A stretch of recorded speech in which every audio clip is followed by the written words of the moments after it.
I get the apartment, then I'm gonna come back into like normal life, if that makes sense. Yeah.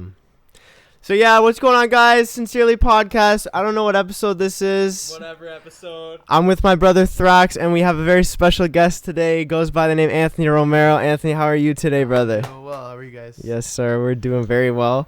I'm gonna turn you up a bit. Yeah, everything's going good. Oh wait, I think I just turned up mine?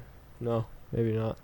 Yeah, everything's going good, man. Like I was just saying, my triumphant return to MMA will happen sometime in the near future. But like life kind of gets crazy. I got engaged. Yeah, congratulations on Valentine's awesome. Day, and then and now we're just in the process of like trying to find a place. That's exciting. It is very exciting. It's like very much like needed. Not that like where we live now is like bad or anything. Yeah. It's just like needed to like have our own like Your own space. Oh, exactly. Yeah. And like right now, like it's like a fucking scheduling night. Like my life right now is like kind of like a hard thing to like manage. Oh, you're doing a lot. Right? You got a lot that's on what your I mean. plate. Yeah. So Anthony Romero, for those of you who don't know, is an up and coming MMA fighter, pretty much all the way up at this point. Won Dana White's Contender Series, won the PFL Challenger Series. Yeah. And you are now 12-1 as a professional. Yeah. Got Wow, look at my facts. Yeah, look There at you that. go. That was right on. Holy. Thank you. So I guess your last performance, which was awesome, we watched it live as we always do. How did you feel about the last one? I know you didn't get the contract. Who really cares, because you smashed the guy. So I mean, I don't really, how did you feel about it though? I was happy. It's another performance that I'm happy about. It's once you get to the you get to that next level, it's always gonna be tough. There's no easy fights.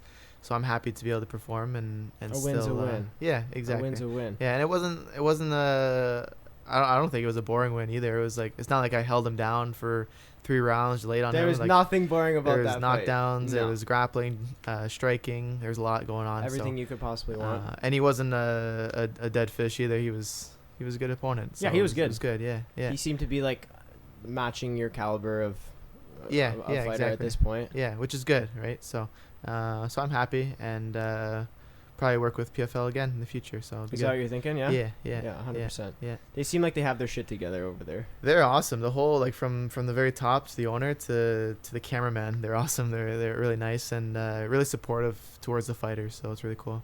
Where did you fight? Was it in Florida again? Yeah, it was in Orlando. Yeah. It was in Florida. Yeah. Okay. Yeah, it was cool. Yeah, nice spot. And Simon Really cool. went with. So those of you also who don't know, we got to give a special shout out to Simon, because he is he's a crazy. What would you call his position? He's a marketing agent with Iridium Sports. Yeah. Marketing agent with Iridium Sports, and Hello, Simon. Yeah. Shout out Simon. He went with you. Yeah. Of course. A lot of people. My mom, my grandparents, uncles, aunts, my fiance. So yeah. Let's go. Yeah. Double engaged team over here, off the market team over here. You know. Shout out to these married men. Thraxxx, where's your wife at? I don't know. Where's my wife? What the Coming fuck? soon. Holy. give my man a question here. So how long have you been fighting?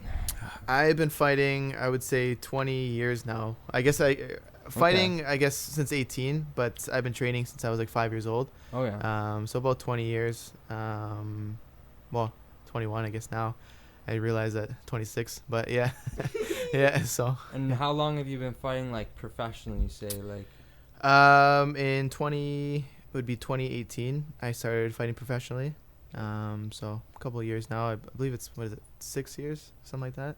Math, I'm not. I'm no fucking mathematician. Yeah, so something like that. But yeah, it flies by when you look back. It's like that many years went by. Like, holy. Yeah. But yeah.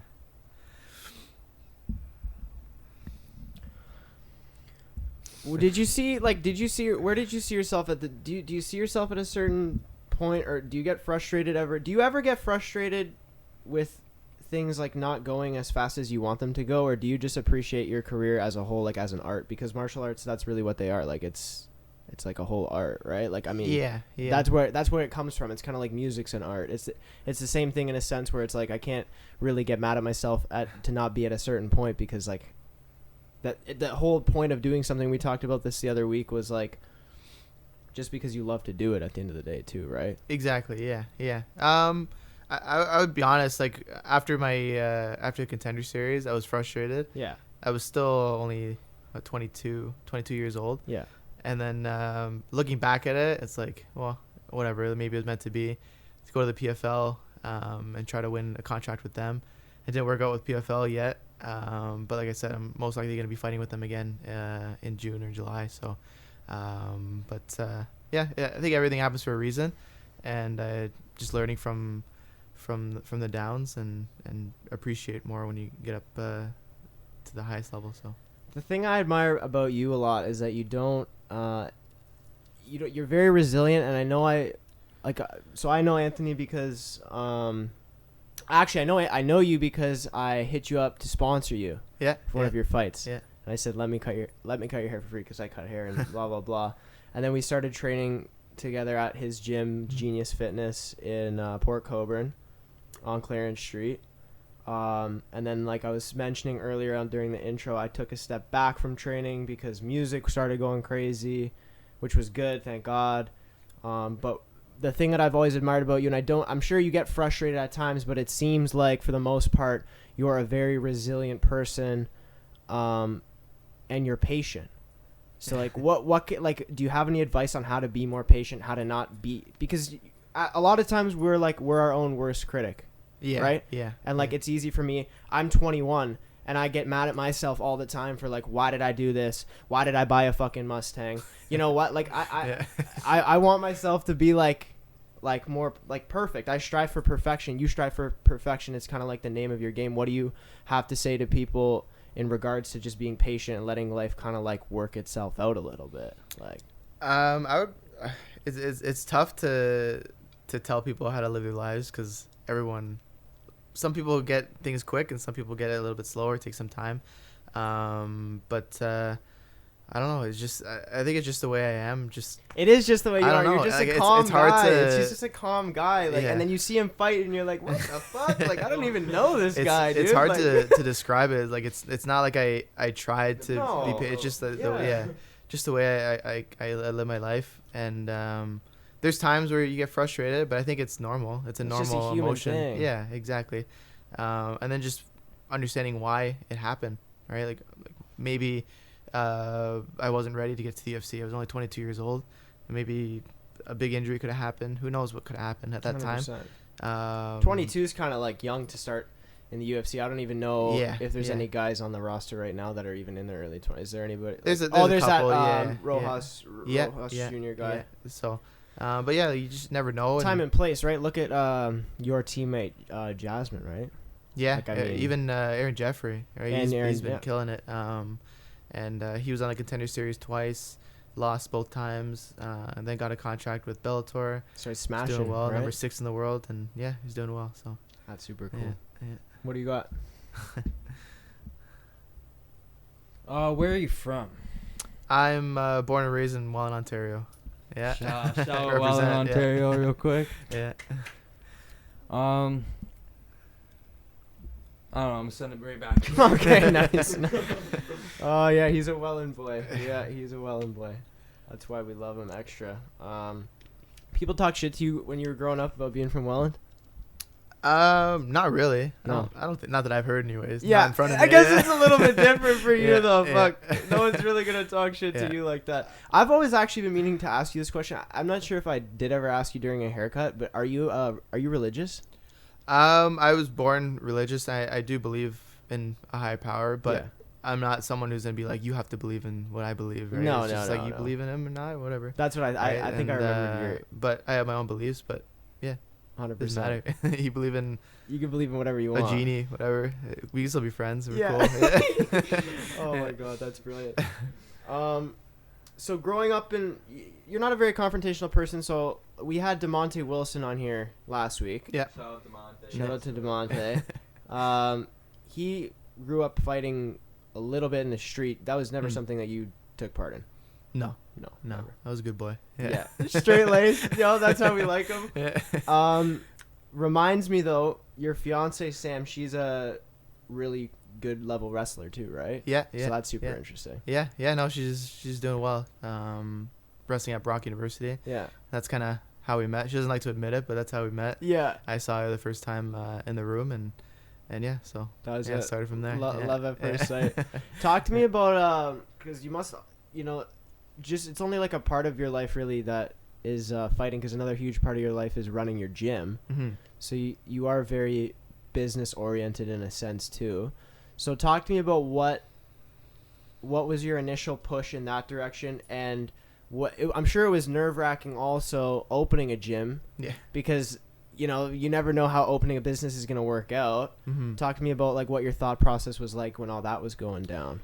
Well, you started with me in the garage. Yeah. Right. We were training in my little garage, and Which he had a full setup, by the way. Like technically we were in not as good as this. You know what I yeah. mean? Technically we're in a garage right Yeah. now too, but he did have a setup for show. Anyway. Yeah. But yeah, it started from there, and just my parents helped me out by starting off not having to pay rent for the gym or like for the garage or whatever. Just getting clients like that, and just kind of building the clientele without having to pay rent and that kind of risk. Then eventually, fighting's not gonna be a lifetime thing, right? I'm not gonna be 80 years old and fighting. I'm most likely not gonna be running a gym at 80 years old. I'll probably be in a chair like watching TV or something. But I'd like to eventually have people drinking purees. People work for me or something like that. Have some security in my life. And who knows? Fighting is such a delicate sport. You get knocked out one time, or sometime you're on top of the mountain. Yeah, so it's always nice to have something to fall back on. And I enjoy it. It's not a job for me at all. It's just something I love to do. It's martial arts is my life, and people are like, "Oh, what do you do for work?" I'm like, I don't really work, man. I teach people martial arts, and Yeah. and That's what sometimes I say too about cutting hair. yeah, sometimes I just jump on the mat and I'm training as well with them. So it's Kind of something a that win-win. I have a lot of fun with. So yeah. And it was super cool to see how that all developed. I got to see, like you said, that from the start. I started with you in the gym. Yeah. And then yeah, we just seen Clarence Street. This man just took over like an entire fucking block. Like he had the one section, and then next thing you know, there was shout out to the Lock Pizza. Yeah. They moved. They're super successful business still. They just moved locations. Oh, yeah, really nice spot now. Yeah, they got a different spot now, and then and then they got they took over. You took over the spot next to him, so now like it's a fucking huge gym. Like how big is that whole space now? Well, when we started, it was 1,200 square feet. Yeah. So now it's 2,400 square feet. So Woo! it's double. Yeah. Double down. Yeah. That's sick, bro. Yeah. Talk to me a little bit about what you like to do to get your mind. I like to talk to people about this a lot, especially artists and stuff like that. We get super like obsessed with the thing we're doing. Talk to me about how some things you do or some places you go to like stop thinking about fighting, if that even does happen. You know what I'm saying? Which like it probably doesn't to an extent. Like yeah, it's tough. Like not tough in a bad way, but it's like to find time to actually just sit and do nothing. It's very weird to me. Like I feel like I'm doing something wrong if I'm just like sitting there. And, I think we talked about that too one time. Yeah, it's very weird. Like thankfully, like my fiance is the one that's getting me out doing things. Otherwise, I'd be like just sitting and training constantly. And yeah, so it's like we go on hikes and stuff like that, or we went to Banff in Alberta. You like shoes? Oh, I love shoes. Yeah, you shoes go big spend thing, some money on shoes sometimes, or at least look at them. Yeah, but other than that, it's like I'm in the gym in the morning doing my pro session. I'll do some pads after, and then I'm at my gym at nighttime. And then I go to bed, and I wake up, and I do it again. And you do it all again. So it's just something that I'm not stressed about it. It's not. I'm not one of those people like I hate my life. I don't like my job. Because there's people out there, unfortunately, that they're like, I hate my job. I hate where I do and all that kind of stuff. And I'm thankful enough. It's a crazy concept to me too. Yeah, I'm thankful that I get to do what I love in the morning and at night. So. But you know what though? It's like, I know I'm thankful for that too, and everything like that. But it wasn't easy for either of us, especially for you, to get to a point where you could make your passion into something you do all the time. right? Like, I mean, I remember you talking to me about, like, what are some other jobs you worked? I already know the answer to this, but, like, what are the other jobs that you worked on? Well, one I was a security guard at Boston Pizza. That was Clifton Hill? interesting. Yeah, the big one on Clifton Hill. If you know, you know. That was fucked. That was interesting. Not the best job in the world. It was easy at times, but New Year's Day, it was packed. Oof. No power could do anything on that day. Like, no. I was just standing there. Just let chaos ensue. Yeah. I worked at a military school. That was interesting too. I hated that. Yeah, you told me about that one. What was your schedule like with that one? 6 at night to 6 in the morning. Yeah, and then what would you do after that? Yeah, and then I'd go to my sparring session or something in the morning. Yeah, so you'd work 12 hours and then you'd go and fight somebody. Yeah, that wasn't the best schedule. But like I said, like you look back and it's like experiences that you need to go through. Like I'm sure, like for music, like you're like spending hours and time to put perfection into a song, right? So it takes time to learn from experiences, what to do, what not to do. And I know not to be up overnight because it's not good for my body. Lesson learned. Yeah, sleep is very important. Exactly. So it's one thing. It's one thing I'm learning now too with having my stepson. Yeah, did I tell you she has? Congratulations. I told you that, right? She has a kid and everything. Yeah, you seen figured. That? Yeah. Anyway, that's one thing I totally figured out, bro. Is like the importance of sleep, and I feel like that was God in a way, being like, you better watch yourself, bro. Because now he's like put something in my life that was like, you think it's all fun and games to just fuck around all night and do a bunch of crazy shit? It's not, bro. It's actually hard, bro. It's actually hard. Like we're getting him to a point where he sleeps pretty good now. We have like a Jedi mind trick thing we do where he like wakes up all the time at 1 a.m.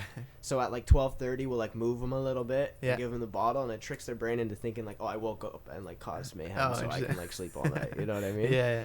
But yeah, no, I think that it's funny like you say that we put crazy time into music. We put crazy time into shit like this too. And like the other night I told Riley, like I was like, I always try and tell her like when I'll be home at like, so you know what I'm saying? Like, like you try and like tell your girl like, oh, like I'll be home at a certain time. And like, yo, Corey was here. We were recording this song called Shadow of Death, and it's a super sick song. Maybe before you go, I'll show it to you. And all this, so our session started at 9:30 and it went to 11:30. And then next thing you know, like we leave at 1:30 in the morning. And we're just like, where the fuck, like what happened? Like where did the time go? Yeah, well, when you're having fun, time flies by. When you're having fun, time flies by. And why do you think this is something I ask people all the time? I ask everybody like all the time this question. Why do you think people are comfortable doing something that they hate just to pay bills? Do you think it's because they A, get themselves in a rut so deep in life that that's the only option, okay? Or B, because they're just too comfortable and too old? Or C, because they're lazy? Or do you have your own answer? Because those are the ones that I come up with, because to me it boggles my mind. You're gonna live one time in theory. Yeah, I think it's just it's interesting. I think it's just not willing to take that risk. Like for example, I could have just played it safe and not opened a gym right after COVID, and like right after COVID too. Like not even sure. Like, yo, was there not a fucking lockdown when you had the gym open for 1 month? So for 1 month, right when he opened it. It's like, what the fuck? Yeah. Like, how do you? That's so crazy. It's just like it's just people not willing to take a risk, like kind of overthinking, like this could happen, and there's a lot of good things that could happen as well. And then I guess like one of the answers you said is like you get yourself so deep. It's super hard to get out. Like maybe you have a job that pays well, but it's just not what you enjoy. And maybe you have kids and you gotta pay for food and diapers and all that kind of stuff. Them shits ain't cheap. Yeah. So it's tough because you can't be like, I'm gonna stop my job for a couple months. You get responsibility, right? It's it could be a mix of both then. Yeah. Right? Like, and there's people that work really hard with jobs they hate, and they do well, and whatever, that's how they live their life. So I think it's a balance of both. So yeah. Do you have when you, because it's easier said than done to be like take a risk. Like I took a huge risk on going to this new shop, right? Because I had a huge falling out with my last shop. Yeah. And I had no job completely lined up, but I was like, I'm not going to be treated this way for whatever reason. And I fucked off out of there. Took a chance on a shop that had only been open for 6 months. now managing it, and I make way more money than I made originally. Nice. See, but I'm a little bit gone in the brain, so I can do things like that. You know what I mean? Like how do you have any advice on how to help people like take a risk on something that they actually like? Like have a game plan, I'd say, but like do you have? I don't know. It's hard to say, dude. It's very, maybe like we're both a little gone. like it's like it's easy to be like, oh, just do it. Just fucking like, do it. Yeah. But like then you feel bad if you tell someone to do something and then it just goes fucks up. So I'm like, you just do what you want. But I don't know. It just I think it's just where you come from, how you grow up, just living that life, like just be able to take those risks. And like them Welland boys know how to do that shit. You know what I mean? Like it actually is true. It's it's a fun thing. It comes with the territory. You got a question for my boy here? Is there any fighters that have inspired you, like, just motivated you? Right now, one of my top fighters is Brennan Loughnane. He's fighting in the PFL. Okay. He fought on the Contender Series, didn't get a contract. He killed the guy. Went for a takedown, last 10 seconds. Dana White said no. Uncle Dana, why you hating? Oh, you hating? And then he goes on to the PFL, wins $1 million, becomes a champion, got paid way more than he would have gotten in the UFC. So that's pretty cool. So he's a big inspiration. Kind of follows like the same story as how I went through. Dana White said no, now I'm going to PFL. So it gives me hope to see that someone else is doing the same thing. Yeah. And it's not you just have to be in the UFC and become this massive star. I think there's other routes to becoming successful in the sport. That actually reminds me of like Russ. That's like Russ's story, like with music. Because he was independent. Big fan of him. Yeah. You're actually you are a big fan of Russ. You've seen him, and it's kind of similar. Shout out Russ for real. Yeah. Tag him. And what was his name? Yeah, I will tag him. Brennan who? Brennan Loughnane. Brendan Loughnane. Yeah. Loughnane. I've never heard that. I'm surprised. Yeah. He just fought last Saturday. Okay. Yeah. But yeah, he won $1 million last tournament. So. And UFC ain't giving out $1 million tournaments. That's all I'm gonna fucking say. I love the UFC and everything they do. You love the UFC too, but I mean, there's a bunch of different organizations coming out that are giving them a run for their money. That's kind of like the whole entire point of life. Like, I mean, and I mean, there's a bunch of huge names that were signed to PFL. Like fucking Rory McDonald finished his career off in PFL, did he not? Yeah. So if you don't know Rory McDonald, he fought Robbie Lawler in the classic fight where they walk towards each other and spit blood on him. Yeah, it's super fucked. But, there's always a way. There's always a way to your goal. You know what I mean? It might not end up looking exactly how you thought it would, or maybe it does. But sometimes the route's a little bit longer than fucking you originally anticipated. Yeah, just being persistent in life. Just if you have a goal in mind, like as long as you're not just sit on the couch and be like, I want to be an NBA basketball player and just sit and do nothing. Then those people are the worst. Or I could have done this, I could have done that, and you didn't do it. Then it's different. Another example is The Rock. He was he tried out for the NFL, I think he tried out for the CFL as well. I think he got cut, and then that's a $7 story, I think he said, or something like that. And now he went to the WWE. Now he's this massive movie star. So it's just inspiration. Don't give up. If they say no the first time, like don't. There's no reason to give up. You got to just keep going, right? Yeah. Yeah. Exactly. So what's the worst that can happen? Just if you quit, I feel like you feel so much worse than 100%. If you fail. Right? I actually didn't tell you this. I didn't tell nobody this. I can't specifically say. I'll tell you after who it was. I had like a huge management deal pending for like music shit. And it's this really big actor guy that was gonna give me this deal. Oh, that's cool. Huge. That's exciting. And then it ended up falling through for some reasons that I won't say, but I'll tell you after. But like that's discouraging. You know what I mean? Because like I thought I actually called every person I knew. I remember I called you. I called every person I knew like that I had like my mom and my sister. Like I was like I fucking did it. I literally thought like for sure 100% he's like I'm gonna get you an international booking agent and all this shit.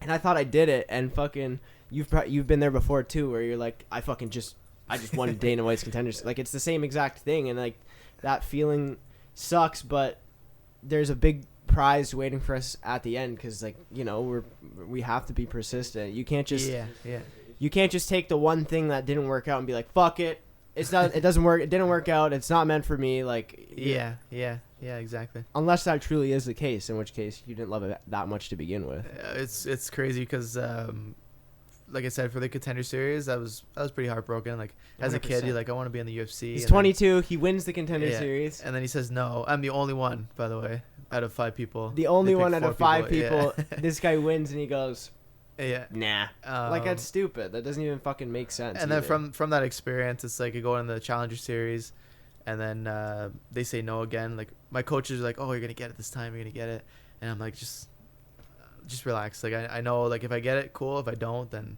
I don't want to be my heart- disappointed. I don't want to so be I'm all like, fucked up. and of course it didn't happen. So I'm like, I was a What- little bit what more was prepared. what's the deal with that though? Like I don't like. Why?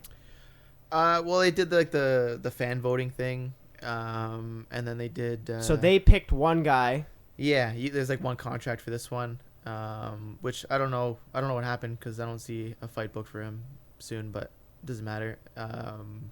And then I've seen that they have some guys coming back for like the season and all that, like as replacements. So there's still more chances to get back in there. So. Well, yeah, there's so much, and if not too, like I mean, there's like a million different organizations like that are just gonna keep banging your door down because UFC clearly just doesn't know what the fuck they're doing right now, which is totally fine. But yeah, I don't know. At the end of the day, like I think it's just a good lesson on like just not giving up because I see in the future, like I don't know, I see there's no way that you don't achieve massive things with your career. I mean, your record's ridiculous. It's like 12-1, and your only loss is like that's a questionable, in my opinion, loss. I watched it. I can say that. I think it's a questionable loss, so,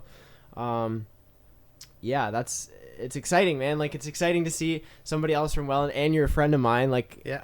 like, doing crazy shit. Like, I really look up to you, and I really, really looked up to you when I messaged you for that haircut. I'm like, I was like, I'm gonna try and sponsor this guy's fight. Let me see if I can like give him a haircut. Well, it's crazy how it works because I met Samantha, and then Samantha's sister is friends with your sister. Yeah. So it's crazy how that It's connection a small happens. fucking world, like it is, and yeah, like my sister is like literally best friends with Sam's sister. You got anything else? You got anything interesting on that notepad? I can't even read that shit. How do you read that? It's upside down.